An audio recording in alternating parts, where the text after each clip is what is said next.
Maintenant, la dernière partie dans la cinématique, dans un référentiel galiléen, c'est les coordonnées kerviliennes, repères de Frény. Donc, dans le cas d'un mouvement quelconque, on peut définir à chaque point M, de la trajectoire une base dite de Frény. Donc, la base de Frény est une base qui est locale, qui est liée au point M. Voilà une trajectoire décrite par le point M par rapport, bien sûr, au référentiel R.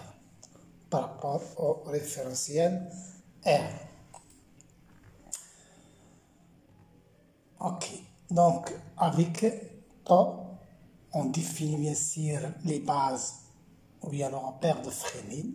Tau, il est tangente à la trajectoire C en M et orienté dans le sens des mouvements. Voilà, à l'instant t, voilà tau, à l'instant t plus delta t, voilà tau. Il est toujours tangentiel et orienté dans le sens des mouvements. Alors, N, tel vecteur unitaire perpendiculaire à tau, normal à C en M, normal en CAM est orienté vers la concavité de la trajectoire, vers le centre de la courbe. Et c'est engendré par entre t et t plus delta t, entre ces deux instants, voilà le rayon de Courbère. Donc N sera orienté vers C. Donc on a défini bien sûr un repère dit local, dit repère de Frény. Maintenant B bien sûr il est perpendiculaire tel que tau NP représente un trièdre d'ellipse appelé base de Frény. Donc un repère trièdre, un trièdre qui est d'ellipse. Le plan contenant les vecteurs tau et n est appelé plan oscillateur.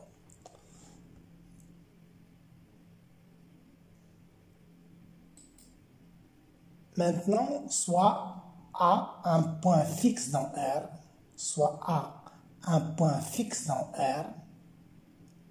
par rapport bien sûr fixe par rapport à R. Fixe dans R. Donc à l'instant t, le point matériel occupant la position M de t, donc l'arc AM est égal à bien sûr S de t, c'est l'abscisse curviligne à l'instant t. À l'instant t', qui est égal à t plus delta t, le point matériel occupant la position M' de t', qui est égal à t delta t. Donc AM, l'arc AM, à quoi est égal? C'est l'arc AM qui est égal à S de t', à l'instant t' est égal à t delta t plus delta t. Maintenant, le déplacement élémentaire s'écrit alors MM', c'est quoi? C'est l'arc MM'. Donc c'est S de t' moins S de t qui est égal bien sûr ds, l'élément de l'abscisse curviligne. Donc voilà le déplacement élémentaire dans la base de ce point M. Déplacement élémentaire de ce point M.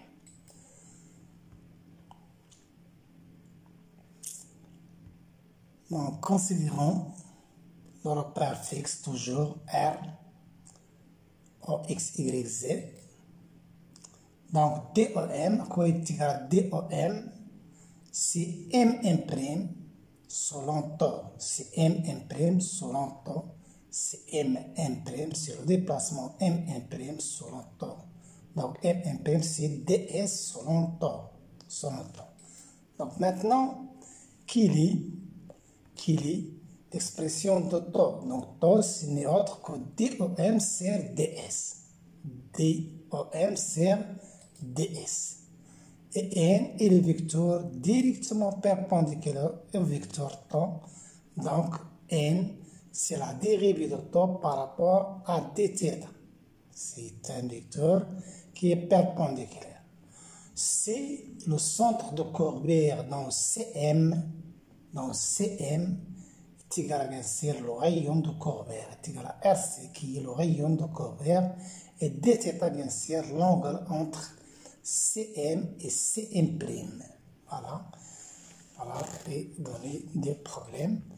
Donc, d'autre part, qu'est-ce qu'on a? On a ds, quoi est égal à ds, n'est autre que RC fois dθ. RC fois dθ. Donc, dθ est égal à ds sur RC. Voilà. Donc, dθ est égal à ds sur RC, avec RC sur le rayon de Corbière. Donc, qu'est-ce qu'on peut écrire? Donc, n s'écrit sous cette forme, c'est d. Donc, n qui est égal à dθ sur d θ sur dθ, je remplace bien sûr dθ, je remplace dθ par ds sur rc. Donc, je trouve n est égal à rc dθ sur ds. D'accord? Donc, ce sont des éléments à utiliser, bien sûr, ces expressions à utiliser pour déterminer, bien sûr, la vitesse et l'accélération dans la base de Freinet. Dans la base de Freinet, voilà, l'essentiel, c'est ça. Donc, maintenant, par définition, qu'est-ce que c'est que la vitesse? Qu'est-ce que c'est que la vitesse? V de m de r, tu as la limite de m' sur dt. Donc, soit V de m, donc je multiplie et divise par m',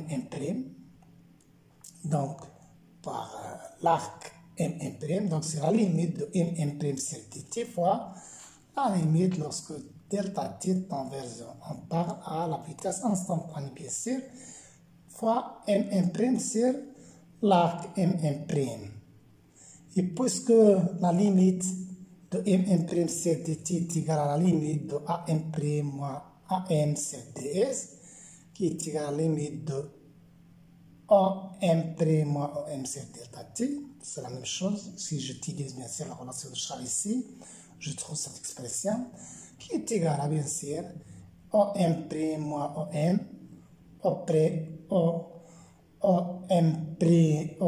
m' moins om est égal à bien sûr ds par rapport à dt. Par rapport à dt. Donc, voilà le premier terme de la vitesse.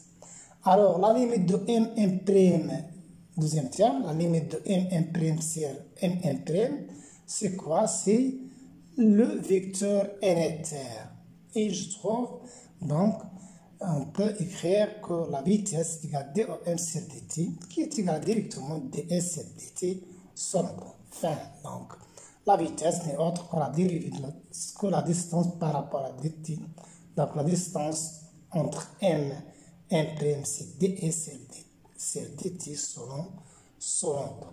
On a déjà défini que dom est égal à ds selon temps.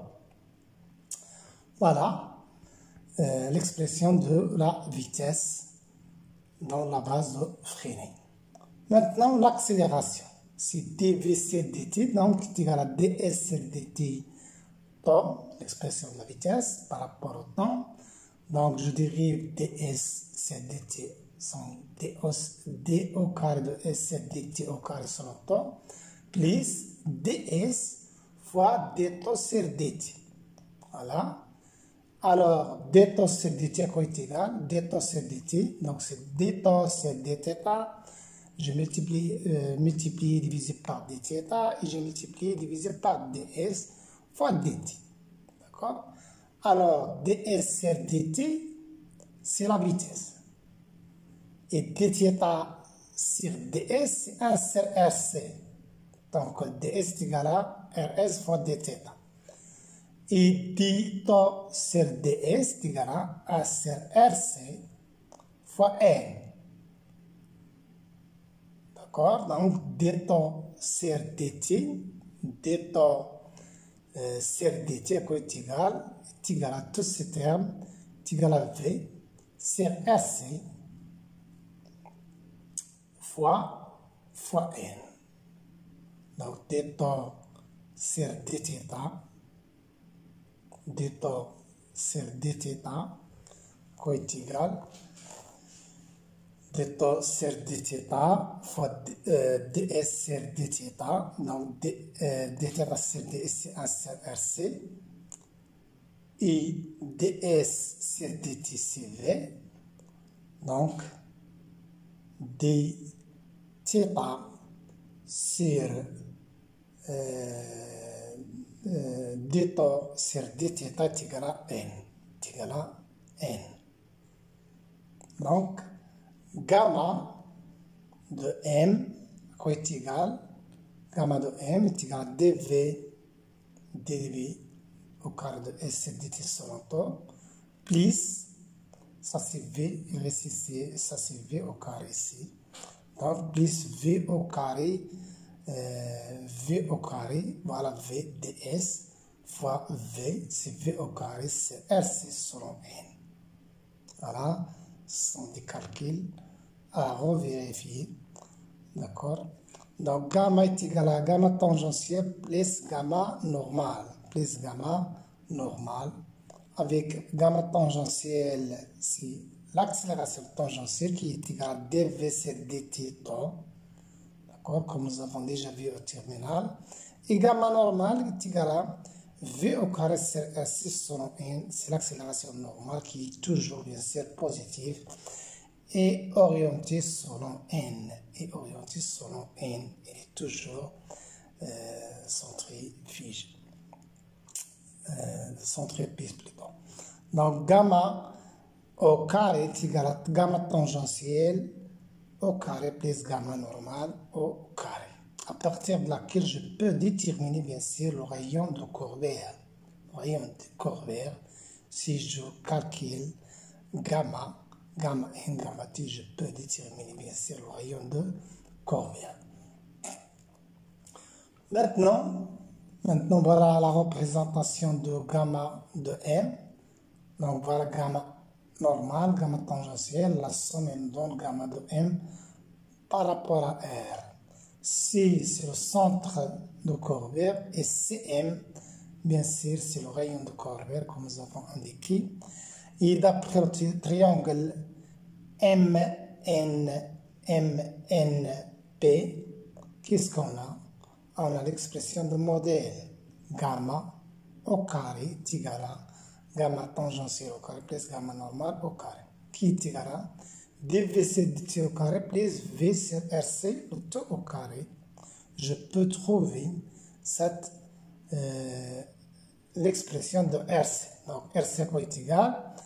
Donc c'est gamma n moins dv sur dt au carré racine carrée fois V au carré. Donc, c'est gamma RC est égal à V au carré, c'est racine carrée de gamma total au carré moins dV sur dt au carré. Donc, voilà l'expression de rayon de Corvaire, bien sûr, à discuter selon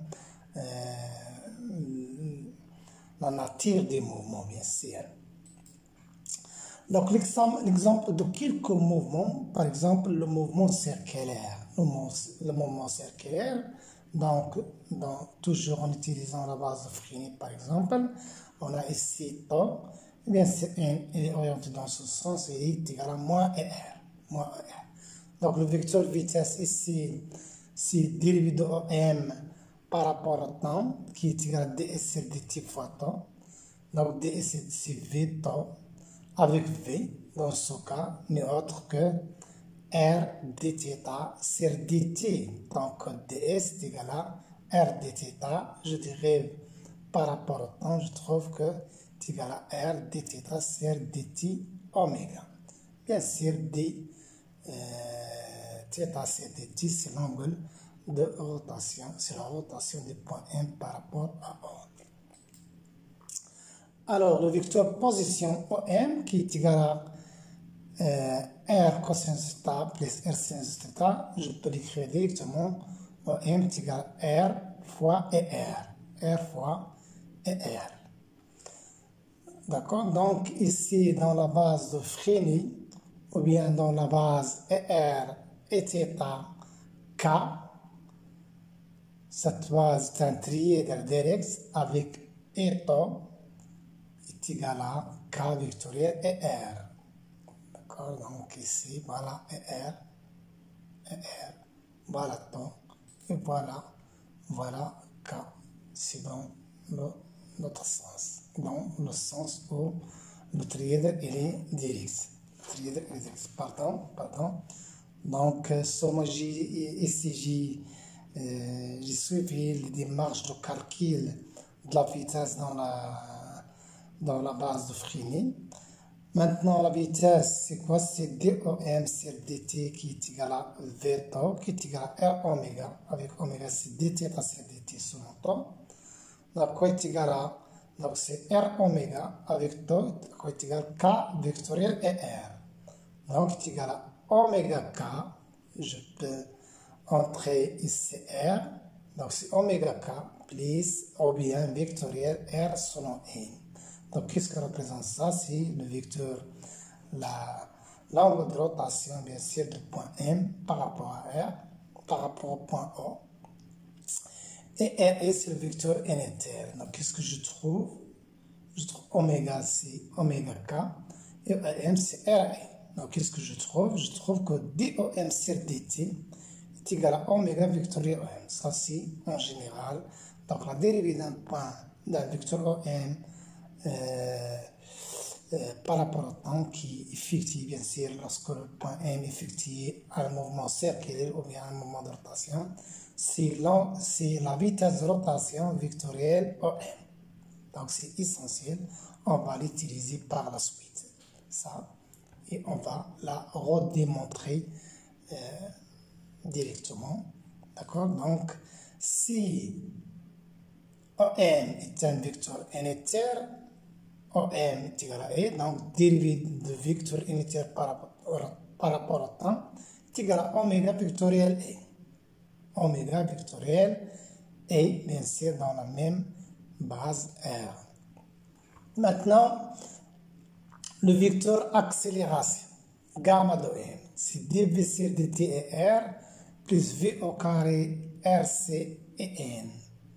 Donc, je peux l'écrire sous cette forme. Donc, c'est rc, toujours dans le cas d'un mouvement circulaire.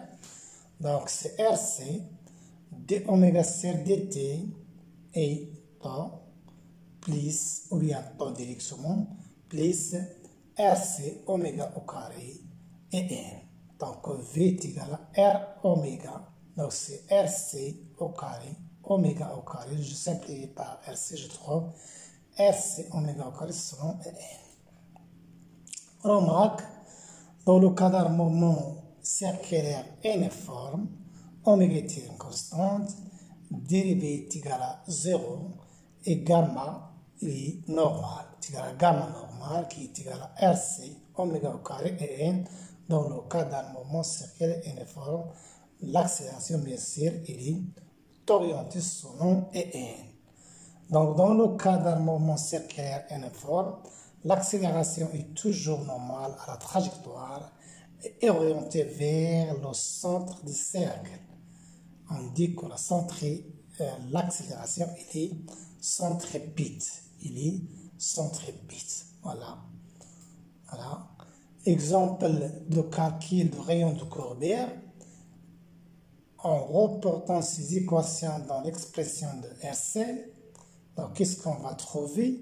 RC est égal à V au carré sur gamma au carré moins dV sur dt. Donc V c'est R θ point au carré.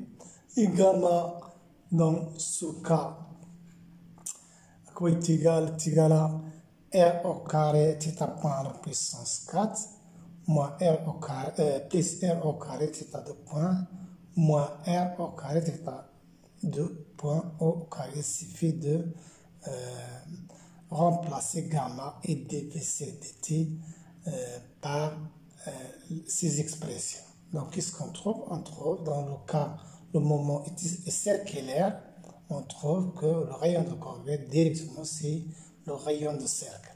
Le rayon de cercle. À revérifier ces étapes de calcul bien sûr, chez vous.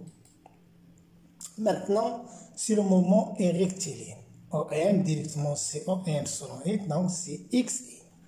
Pour un mouvement rectiligne, bien sûr, on choisit bien sûr un axe O orienté, donc d'origine O et orienté par le vecteur I. Donc voilà le point M. Donc directement, je peux calculer la vitesse qui est directement X point I. Donc dvc dt c'est X de point. Et gamma de M est égal à X de point I. Donc, à quoi est égal le rayon de courbure dans ce cas? C'est V au carré qui est égal à X point O carré,